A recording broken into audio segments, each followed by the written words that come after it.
everyone, this is Nizar from Gestisoft, and today's video, we're going to see how to create and share a view in Dynamics 365.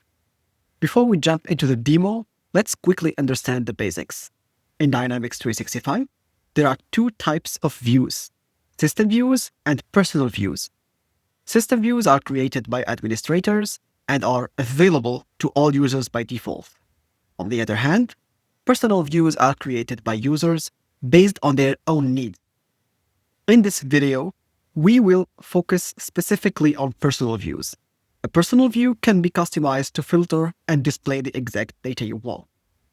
And once created, it can also be shared with other users so they can access the same view. Now, let's move to a quick example. We are going to create a personal view step by step. First, let's go to the left sidebar and choose an entity. For our example, we will use the lead section. And from this panel, let's select a generic view.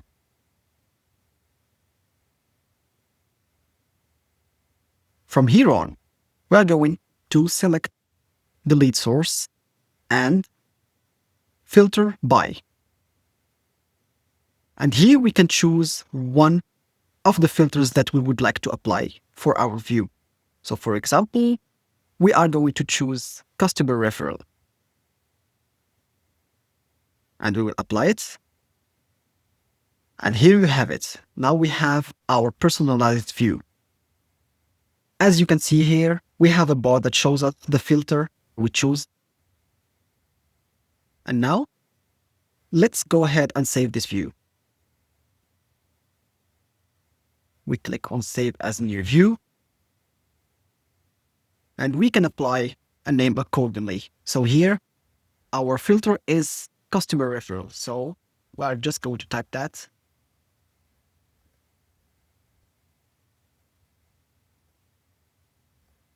And we're going to click on Save.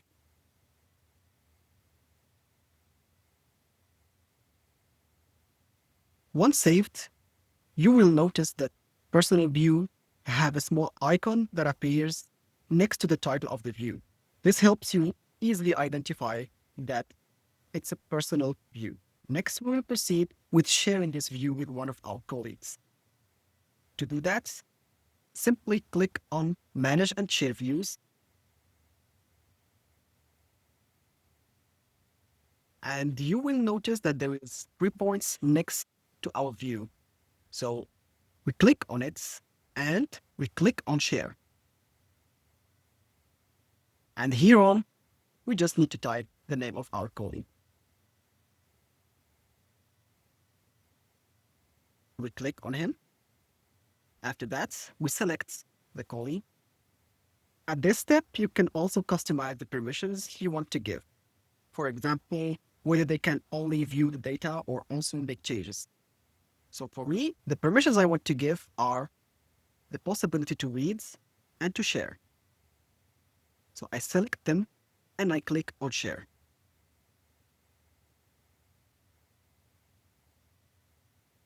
Now you know how to create and share a personal view in Dynamics 365, so you can easily organize your data and collaborate with others. Thanks for watching, and I'll see you in the next one.